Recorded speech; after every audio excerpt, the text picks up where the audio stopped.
जीवन में बदलाव की कहानी। एक गांव में एक व्यक्ति रहता था जो अपने जीवन को लेकर बहुत चिंतित रहता था। उसे लगता था कि उसे जीवन में एक बड़ा बदलाव आना चाहिए, जिससे उसे जीवन में किसी भी तरह की परेशानी न रहे। उसके पास खूब धन हो और उनकी खूब प्रसिद्धि हो, वह जहाँ जाए उसे सम्मान मिले।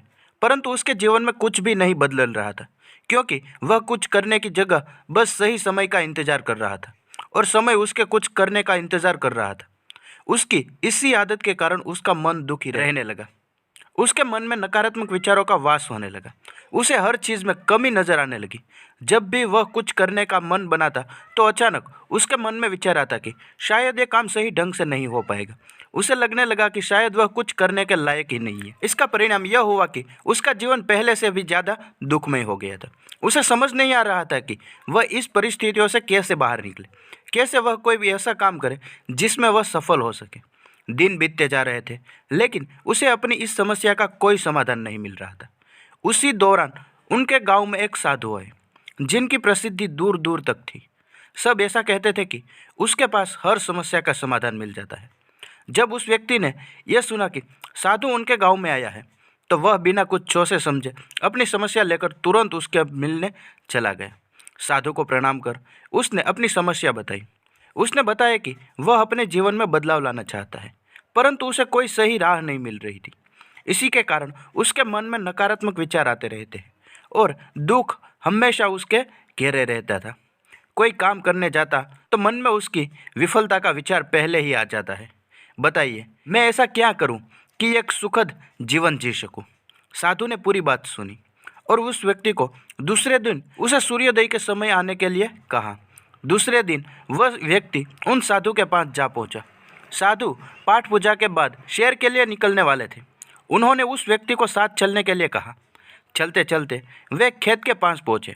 गेहूं की फसल की तरह इशारा करते हुए साधु ने पूछा, क्या तुम बता सकते हो कि इस खेत में यह फसल कैसे उगी होगी? जी, पहले खेत को जोता गया होगा, फिर उसमें बीज डाला गया होगा, उसके बाद समय समय पर पानी दिया गया होगा, तभी यह फसल उगी होगी। उस व्यक्ति ने पूरी प्रक्रिया बताई हुई उत्तर दिया। थोड़ा आगे और चलने पर उन्होंने देखा कि एक खेत में घास ही घास है। एक बार फिर साधु ने उस व्यक्ति से पूछा, क्या तुम बता सकते हो इस खेत में यह घास किसने उगाई होगी? महाराज, घास कौन उगाता है? यह तो अपने आप उग जाती है। जब खेतों में किसी और चीज का बीज नहीं डाला जाएगा तो घास ही उगेगी।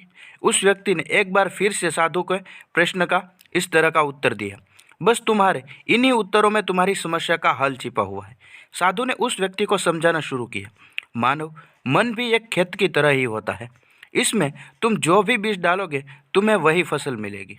अगर तुम इस पर काम करते रहोगे, इसमें सकारात्मक के बीज बोते रहोगे, तो यह तुम्हें सफलता की ओर बढ़ाएगी। और यदि तुम अपने भविष्य की चिंता में वर्तमान का समय भी नष्ट करोगे तो दिमाग में नकारात्मक की वृद्धि होगी। बदलाव तभी संभव है जब हम व्यर्थ की चिंता को छोड़कर और सही समय की प्रतीक्षा न करते हुए अपनी वर्तमान में ही वो करें जो हमें करना है। उस व्यक्ति को यह बात समझ में आ गई थी कि अगर मन को सही दिशा में लगाना है तो उसे सही दिशा की तरफ बढ़ाना होगा। मन रूपी खेत का सही प्रयोग ही जीवन में बदलाव ला सकता है।